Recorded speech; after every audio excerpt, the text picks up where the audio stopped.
Hearty welcome to Dr. Roy's Triple L series. Today we are going to see what's an adverb. എന്താണ് adverb അഥവാ ക്രിയാവിശേഷണം? ഏതൊരു വാക്യത്തിലുമുള്ള പ്രവൃത്തികളെ കാണിക്കുന്ന പദങ്ങളാണല്ലോ verb, ക്രിയ.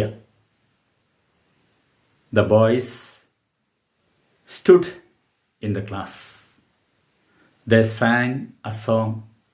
എന്നിങ്ങനെ പ്രവൃത്തികളെ കാണിക്കുന്ന പദങ്ങളെക്കുറിച്ച് മുൻ വീഡിയോകളിൽ നാം കണ്ടു.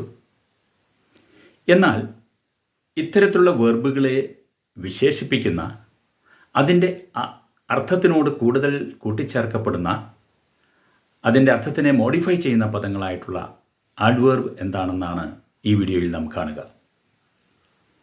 Radhika sang a song sweetly. Radhika ഒരു പാട്ട് പാടി. എങ്ങനെയാണ് പാടിയത്? സ്വീറ്റ്ലി.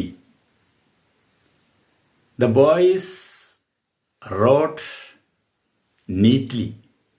ആൺകുട്ടികൾ എങ്ങനെയാണ് എഴുതിയത്? വളരെ വൃത്തിയായി, നീറ്റ്ലി.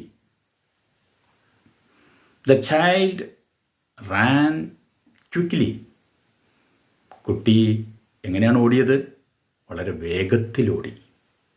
ഇങ്ങനെ ക്രിയകൾ ചെയ്യപ്പെടുമ്പോൾ അവ എങ്ങനെ ചെയ്യപ്പെട്ടു എന്നതിൻ്റെ ഉത്തരമാണ് ആഡ്വേർബ്സ് നൽകുക. ഇനി മൈ അങ്കിൾ കെയിം ടുഡേ. എൻ്റെ അങ്കിൾ ഇന്ന് വന്നു. എപ്പോൾ വന്നു? ഇന്ന് വന്നു. My mother went to Madras yesterday. എൻ്റെ അമ്മ എപ്പോഴാണ് മദ്രാസിന് പോയത്? ഇന്നലെ. He brought the pen here. പേന എവിടെ കൊണ്ടുവന്നു? ഇവിടെ കൊണ്ടുവന്നു. അപ്പോൾ ഇങ്ങനെ ഒരു പ്രവൃത്തി എവിടെ എന്നതിന് ഉത്തരം നൽകുന്ന പദങ്ങളാണ് ആഡ്വേർബ്. അതുപോലെ തന്നെ an adverb is giving an answer to the question when. എപ്പോഴാണ് സംഭവിച്ചത്? Today, tomorrow, now, then. ഇങ്ങനെ ക്രിയാവിശേഷണം ഉപയോഗിക്കപ്പെടുന്നു. ഡിയർ ഓൾ, ഒരു ക്രിയയെ സൂചിപ്പിക്കുന്ന പദങ്ങൾ ആണല്ലോ വെർബ് എന്നറിയപ്പെടുക.